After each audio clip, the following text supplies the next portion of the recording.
Everyone, स्वागत है आपका हमारे एएस कोचिंग सेंटर में।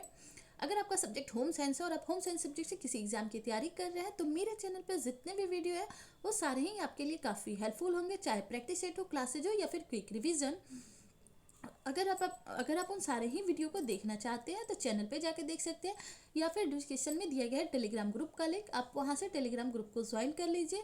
वहाँ मेरे सारे ही पुराने वीडियो हैं एंड जो भी नए वीडियो अपलोड होते हैं वो सारे शेयर कर दिए जाते हैं।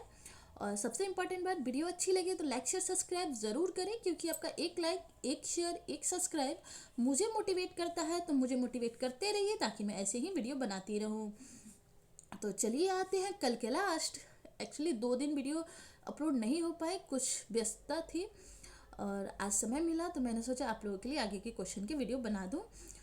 तो जो हमने इससे पहले के वीडियो बनाए थे उसमें जो हमारा लास्ट क्वेश्चन था 200 था, तो वो पुराने पहले की वीडियो के लास्ट क्वेश्चन और आज के पहले क्वेश्चन को लेके हम आगे बढ़ते हैं। अभी हम गृह प्रबंधन के क्वेश्चन देख रहे हैं।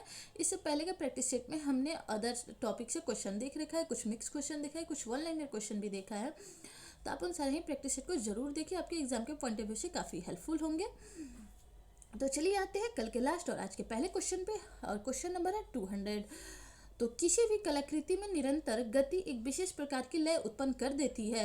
इसका प्रयोग अधिकतर डैश में किया जाता है। तो हस्तकला, कढ़ाई, बुनाई या फिर सभी। तो इसका आंसर क्या हो जाएगा? तो यहाँ पे आंसर हो जाएगा ऑप्शन नंबर डी, सभी।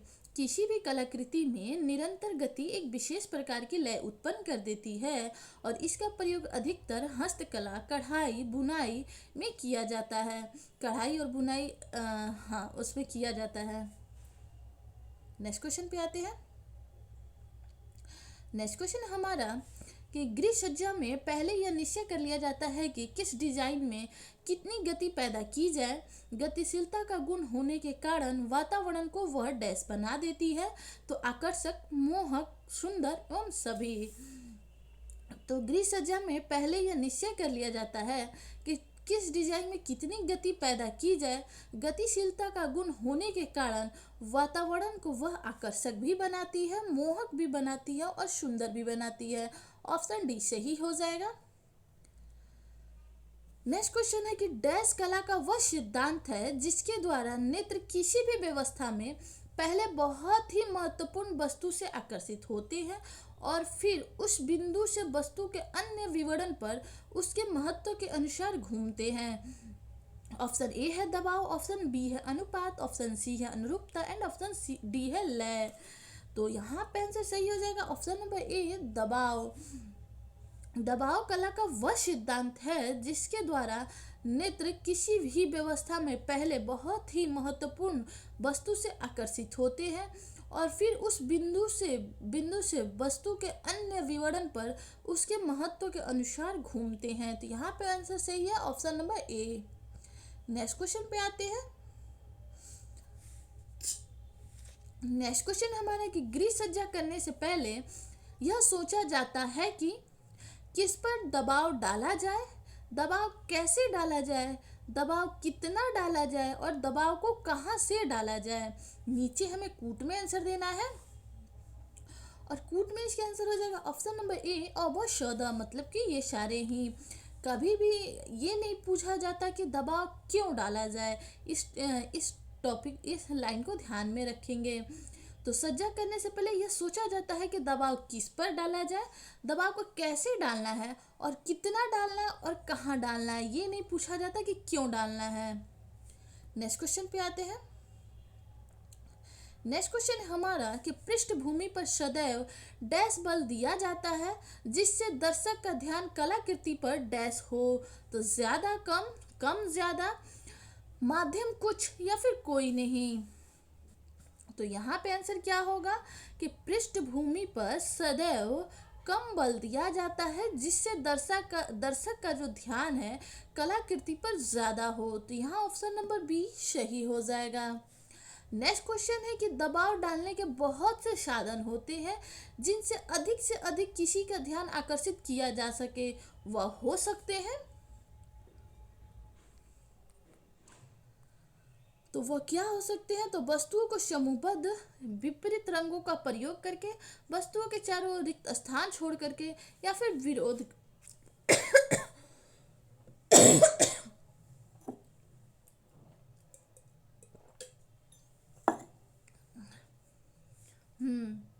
या फिर विरोधी कलर का इस्तेमाल करके।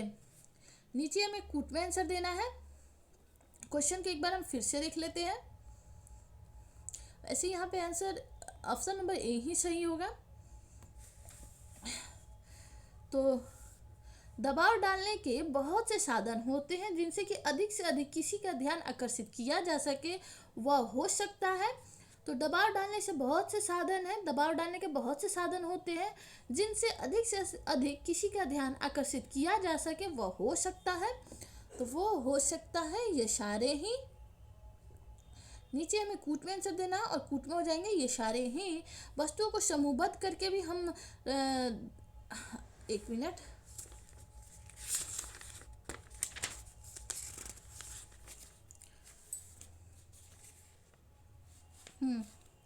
दबाव डालने के बहुत से साधन होते हैं जिनसे अधिक से अधिक किसी का ध्यान आकर्षित किया जा सके, वह हो सकता है।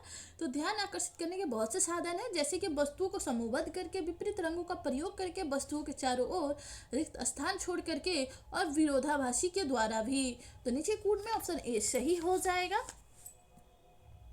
नेक्स्ट क्वेश्चन पे आते हैं।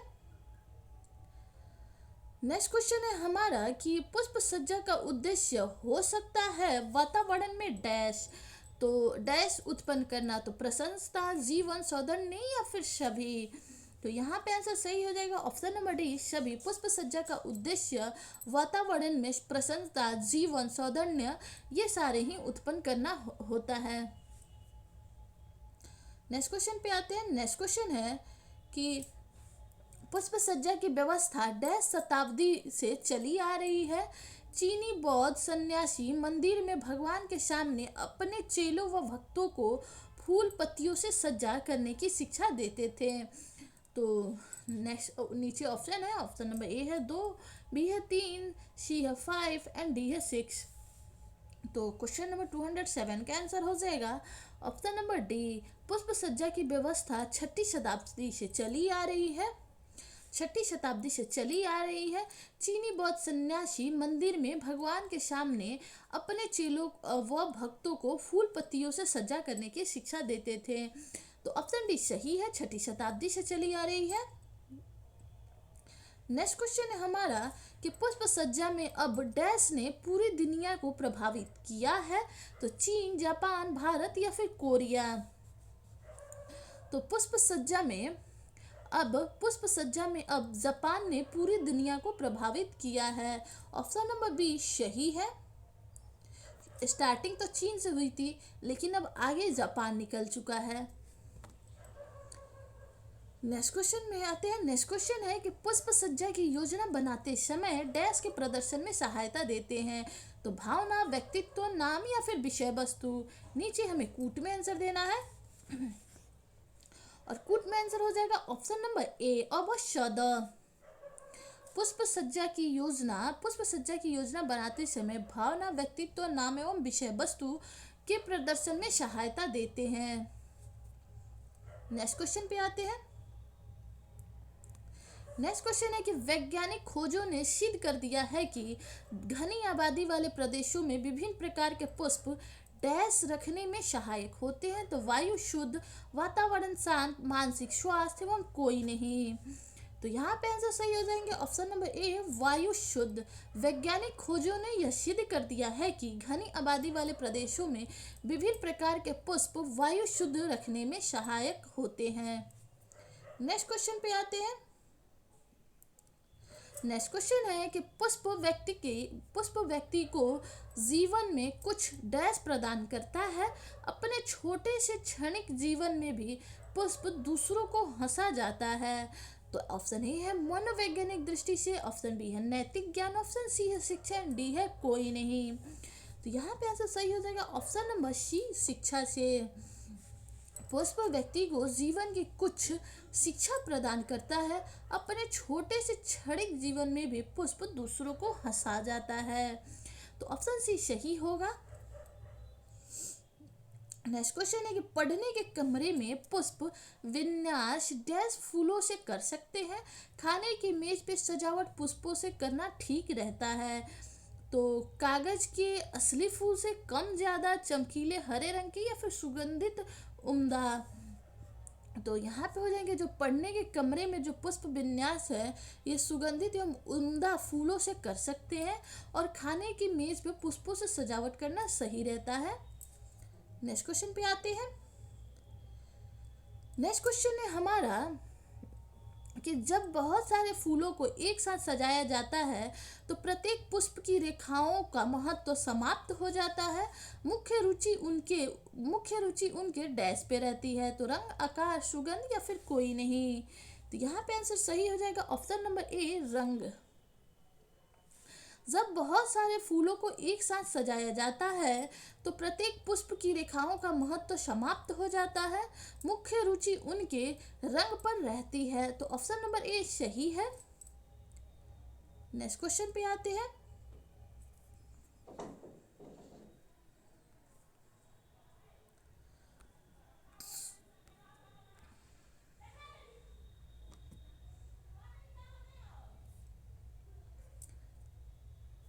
नेक्स्ट क्वेश्चन है कि गुलाब ट्यूलिए जीनिया एस्टर फूल डैश दृष्टि से सुंदर होते हैं।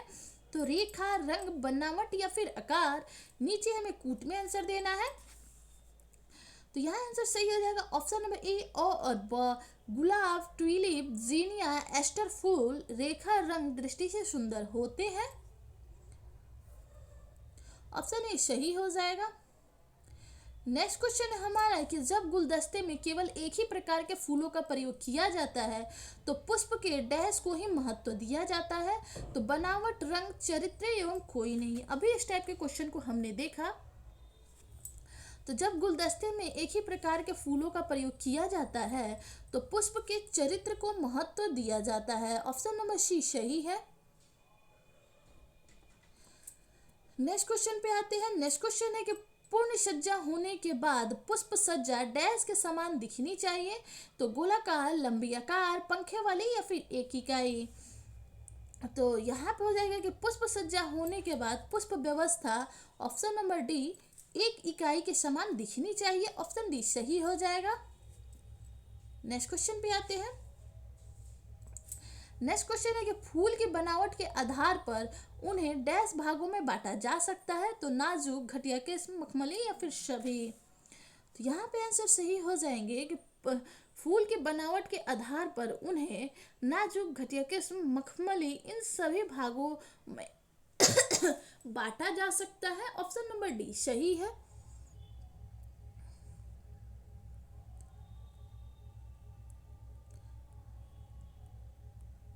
नेक्स्ट क्वेश्चन पे आता है कि मटर के फूल बनावट के आधार पर डैश किस्म का फूल है। तो नाजुक, घटिया किस्म, मखमली। तो यहाँ पे आंसर सही हो जाएंगे ऑप्शन नंबर ए, मटर के जो फूल है वो बनावट के आधार पे नाजुक किस्म का फूल होता है। ऑप्शन ए सही है। नेक्स्ट क्वेश्चन है कि जीनिया फूल का वर्गीकरण बनावट के आधार पर डैश किस्म का फूल है। तो नाजुक, मखमली, घटिया किस्म या फिर कोई नहीं। तो यहाँ पे आंसर सही हो जाएगा कि जीनिया फूल का वर्गीकरण बनावट के आधार पर घटिया किस्म का फूल होता है। ऑप्शन नंबर सी सही है। नेक्स्ट क्वेश्चन है कि गुलाब की बनावट उसे डैश वर्गीकरण में लाता है। तो मखमली, घटिया किस्म, नाजुक या फिर कोई नहीं। तो जो गुलाब की बनावट है, आप गुलाब का फूल को याद करेंगे तो ऐसे ही ये क्वेश्चन सही हो जाएंगे। तो जो गुलाब की बनावट है उसे हम मखमली के वर्गीकरण में लाते हैं। ऑप्शन नंबर ए सही हो जाएगा। नेक्स्ट क्वेश्चन पे आते हैं। नेक्स्ट क्वेश्चन है कि गुलाब के फूलों को हल्के कांच के बर्तन में लगाने से उसकी डैश में वृद्धि हो जाती है। तो सुंदरता, नाजुकता, रंग या फिर कोई नहीं। तो जो गुलाब के फूल है, गुलाब के फूलों को हल्के कांच के बर्तनों में लगाने से उसकी नाजुकता में वृद्धि हो जाती है। ऑप्शन नंबर बी सही है। नेक्स्ट क्वेश्चन है कि किसी भी पुष्प विन्यास में बल व एकता के लिए डैश का प्रभुत्व होना आवश्यक है। तो आकार, बनावट, एक रंग या फिर कोई नहीं। तो यहाँ आंसर सही हो जाएगा कि किसी भी पुष्प विन्यास में बल एवं एकता के लिए एक रंग का प्रभुत्व होना आवश्यक होता है। ऑप्शन नंबर सी सही है। नेक्स्ट क्वेश्चन पे आते हैं। नेक्स्ट क्वेश्चन है कि क्रीम रंग, नारंगी, लाल, सरसों का रंग मिलाकर उदाहरण बनाते हैं डैश का। तो गर्म रंगों का, ठंडे रंगों का, मध्यम रंगों का या फिर कोई नहीं। तो यहाँ पे आंसर हो जाएंगे ऑप्शन नंबर ए गर्म रंगों का। जो क्रीम है, क्रीम कलर है, क्रीम रंग, नारंगी रंग, लाल रंग, सरसों का रंग, ये सारे ही मिलके गर्म रंगों का उदाहरण बनाते हैं, मतलब कि गर्म रंगों के अंतर्गत ये आते हैं। नेक्स्ट क्वेश्चन पे आते हैं।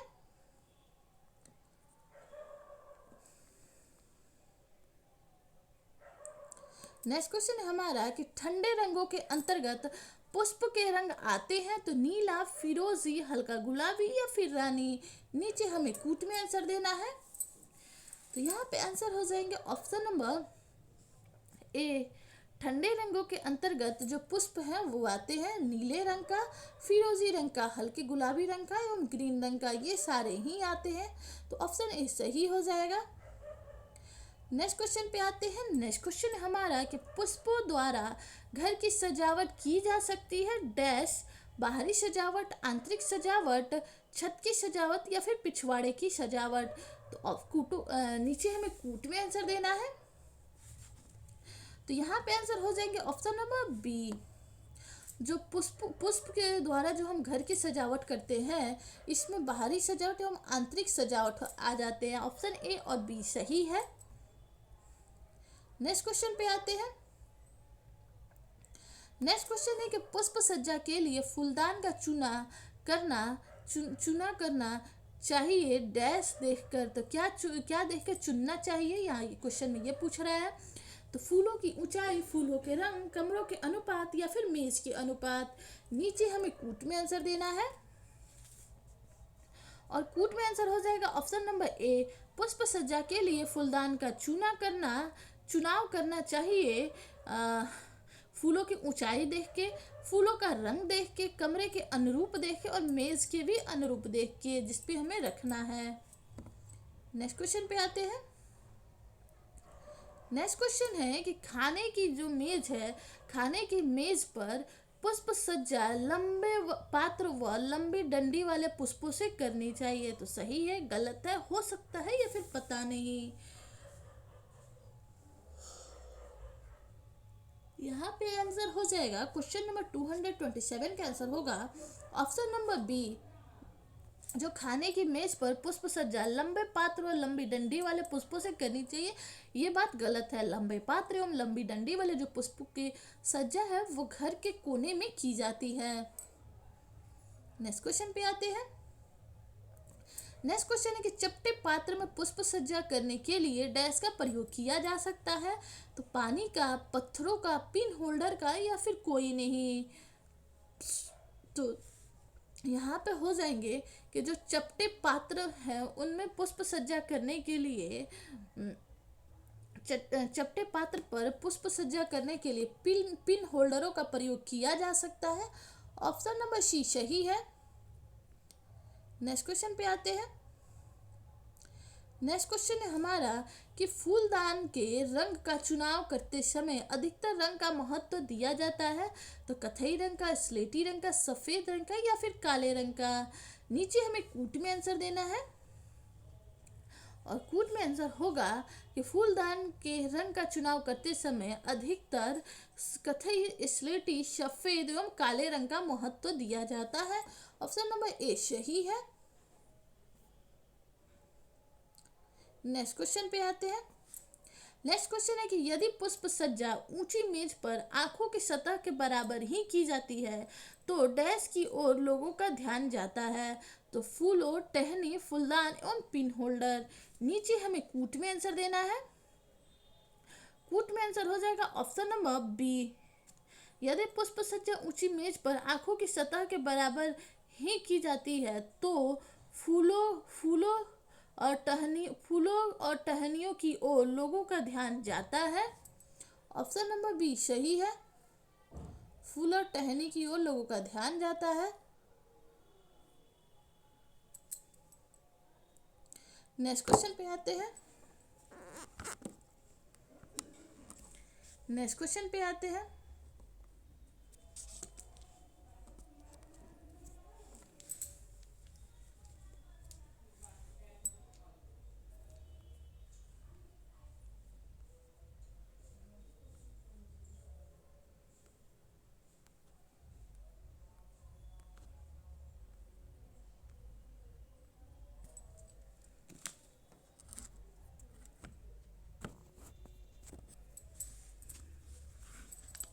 नेक्स्ट क्वेश्चन है हमारा कि पुष्पों का आनंद तभी पूर्ण रूप से उठाया जा सकता है जब उसे डैश पृष्ठभूमि में रखा जाए। तो सादी, भड़कीली, चित्रित या फिर कोई नहीं। तो जो पुष्प है, पुष्पों का आनंद कब पूर्ण रूप से उठाया जा सकता है? तो यहाँ पे आंसर सही हो जाएगा जब उसे सादी पृष्ठभूमि पे रखा जाए। नीचे ऑप्शन नंबर ए सही हो जाएगा।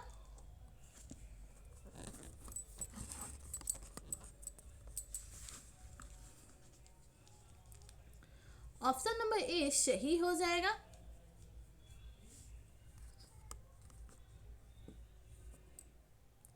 नेक्स्ट क्वेश्चन पे आते हैं। नेक्स्ट क्वेश्चन है कि पुष्प सज्जा की लंबी टहनी के फूल को आमतौर पर इस प्रकार सजाया जाता है कि वह पात्र डैश से ऊपर उठा हुआ दिखाई दे। तो साइड, मध्य, दाएं या फिर बाएं। तो यहाँ पे आंसर सही हो जाएगा ऑप्शन नंबर बी मध्य। पुष्प सज्जा की लंबी टहनी के फूल को आमतौर पर इस प्रकार सजाया जाए कि वह पात्र मध्य से ऊपर उठा हुआ दिखाई दे। नेक्स्ट क्वेश्चन पे आते हैं। नेक्स्ट क्वेश्चन है कि फूलों को सदैव डैश तोड़ना चाहिए, इससे पुष्प जल्दी नहीं मुरझाते। तो सूर्योदय से पहले, सूर्योदय के बाद, दोपहर को या फिर शाम को। नीचे हमें कूट में आंसर देना है। तो यहाँ पे आंसर सही हो जाएगा ऑप्शन नंबर बी। फूलों को सदैव सूर्योदय से पहले एवं सूर्योदय के बाद तोड़ना चाहिए, इससे जो पुष्प हैं ये जल्दी नहीं मुरझाते हैं। ऑप्शन नंबर बी सही है। नेक्स्ट क्वेश्चन है कि फूलों को बगीचे से डैश चाहिए, तो तोड़ना, खींचना, काटना या फिर कोई नहीं। तो यहाँ पे आंसर सही हो जाएगा कि फूलों को बगीचे से काटना चाहिए। ऑप्शन नंबर सी सही है। नेक्स्ट क्वेश्चन पे आते हैं। पानी में डैश डाल देने से पुष्प जल्दी खराब या मुरझाते नहीं हैं। तो तेल, खुशबू, हल्दी या फिर नमक। तो यहाँ आंसर सही हो जाएंगे नमक। पानी में नमक डाल देने से पुष्प जल्दी खराब या फिर मुरझाते नहीं हैं। ऑप्शन नंबर डी सही है। नेक्स्ट क्वेश्चन पे आते हैं। नेक्स्ट क्वेश्चन है कि विदेशी ढंग के पुष्पों को सजाने में आता है डैश शैली। तो जापानी शैली, फ्रांसीसी शैली, ऑस्ट्रियाई शैली या फिर कोई नहीं। तो जो विदेशी ढंग के पुष्प को सजाने में जो आता है वो है जापानी शैली। नेक्स्ट क्वेश्चन पे आते हैं। जापानी शैली 3 टहनियों की व्यवस्था है। यह तीनों टहनी 3 वस्तुओं की ओर संकेत करती है। पहली वाली शाखा सीधी व लंबी होने के कारण किसकी ओर संकेत करती है? तो सूर्य देव के तरफ, चंद्रमा के तरफ, तारे के तरफ या फिर स्वर्ग के तरफ। तो जापानी शैली में 3 टहनियाँ होती हैं और जो पहली सीधी और जो 90 डिग्री का कोण बनाती है वो टहनी स्वर्ग की ओर प्रदर्शित करती है। ऑप्शन नंबर डी सही है। जो दूसरी टहनी है 45 डिग्री के कोण बनाती है और वो कुछ ऐसी रहती है और वो मनुष्य को प्रदर्शित करती है। और जो तीसरी टहनी रहती है वो 75 डिग्री का कोण बनाती है और वो ऐसे रहती है और ये पृथ्वी की ओर झुके होने के कारण ये पृथ्वी को प्रदर्शित करती है। तो ये स्वर्ग को, ये मनुष्य को और ये पृथ्वी को। नेक्स्ट क्वेश्चन पे आते हैं। नेक्स्ट क्वेश्चन है हमारा कि दूसरी व तीसरी टहनी जापानी पुष्प व्यवस्था में डैश की ओर संकेत करती है। अभी मैंने बताया मनुष्य, पृथ्वी, पाताल या फिर समुद्र। नीचे हमें कूट में आंसर देना है और इसके आंसर हो जाएगा ऑप्शन नंबर ए। दूसरी और जो तीसरी टहनी है ये पृथ्वी और मनुष्य को प्रदर्शित करती है। नेक्स्ट क्वेश्चन पे आते हैं। नेक्स्ट क्वेश्चन है कि आधुनिक पुष्प शैली में पुष्पों को पिन होल्डर की सहायता से चपटे पात्र में सजाया जाता है। यह शैली डैश का मिश्रण है। तो परंपरागत, पूर्व देशीय, दिशा जापानी या फिर दिशा जापानी। नीचे हमें कूट में आंसर देना है और कूट में इसका आंसर हो जाएगा option number A.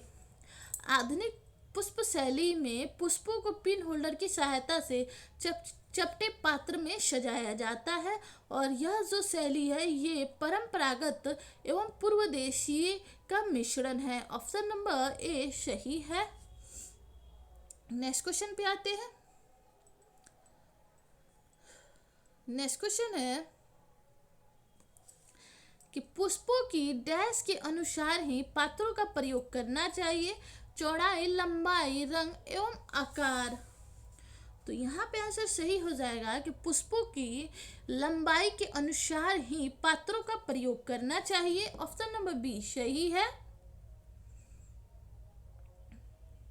Next question है कि रेखाओं, आकार, रंग व बनावट को व्यवस्थित कर देना ही डैश कहलाता है। तो लय, दबाव, डिजाइन या फिर कोई नहीं। तो यहाँ आंसर सही हो जाएगा ऑप्शन नंबर सी। रेखा, आकार, रंग व बनावट को व्यवस्थित रूप देना ही डिजाइन कहलाता है। ऑप्शन नंबर सी सही है।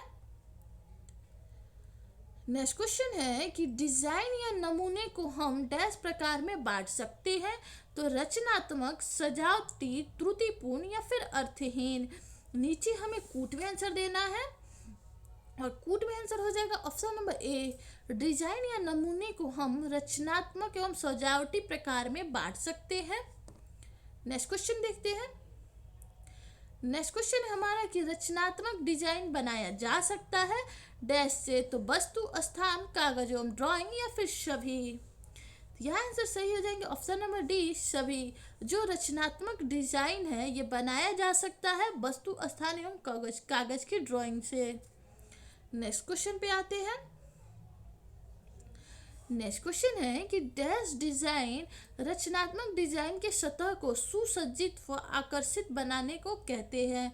तो सिलवटी, सजावटी, संवेगात्मक या फिर कोई नहीं। तो यहाँ आंसर सही हो जाएंगे। जो सजावटी डिजाइन है ये रचनात्मक डिजाइन के सतह को सुसज्जित व आकर्षक बनाने को कहते हैं। ऑप्शन नंबर बी सही है। अभी हमने एक क्वेश्चन देखा कि रचनात्मक डिजाइन बनाया जाता है इन सबसे। उससे पहले भी हमने एक क्वेश्चन देखा डिजाइन या नमूने को हम डैश प्रकार में बांट सकते हैं। तो रचनात्मक एवं सजावटी में। वही क्वेश्चन यहाँ पूछ रहे हैं कि डैश डिजाइन रचनात्मक डिजाइन के सतह को सुसज्जित व आकर्षित बनाने को कहते हैं। तो सजावटी। नेक्स्ट क्वेश्चन है कि डैश को जिनको रचनात्मक डिजाइन को आकर्षक बनाने के लिए प्रयोग में लाया जाता है उसी को सजावटी डिजाइन कहते हैं। तो रेखा, रंग, सामग्री या फिर सभी। तो यहाँ हो जाएंगे कि रेखा, रंग, सामग्री इन सब को रचनात्मक डिजाइन को आकर्षक बनाने के लिए प्रयोग में लाया जाता है और उसी को हम सजावटी डिजाइन कहते हैं। नेक्स्ट क्वेश्चन है कि वे डिजाइन जो आकार, रूप, रंग व रेखाओं के माध्यम से बनते हैं चाहे वे खुले स्थान पर में बनाए जाए, कागज पर बनाए गए हों, डैश डिजाइन कहलाते हैं। तो सजावटी, रचनात्मक, विलासपूर्ण या फिर कोई नहीं। यहाँ आंसर हो जाएंगे कि वे डिजाइन जो आकार, रूप, रंग व रेखाओं के माध्यम से बनते हैं चाहे वे खुले स्थान में बनाए हों, कागज पर बनाए गए हों, रचनात्मक डिजाइन कहलाते हैं। ऑप्शन नंबर बी सही है। नेक्स्ट क्वेश्चन पे आते हैं। नेक्स्ट क्वेश्चन है कि रचनात्मक नमूने का आधार होता है।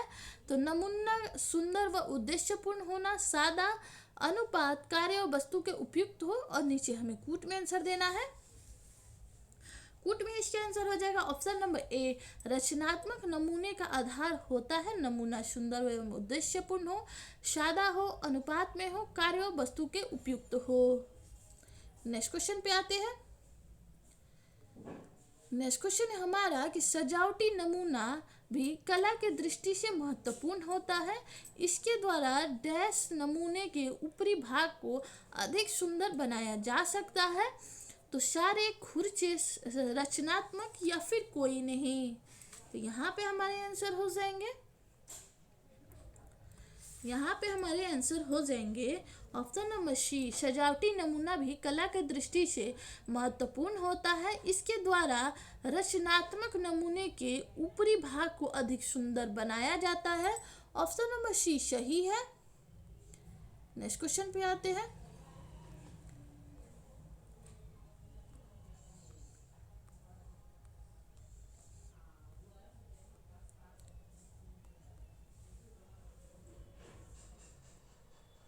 नेक्स्ट क्वेश्चन है कि जब कलाकार अपनी कलाकृति के बारे में यह निश्चित करता है कि उसकी सजावट करके उसके सौंदर्य में वृद्धि हो सकती है, तो उसकी सजावट की योजना डैश को ध्यान में रखकर बनाता है।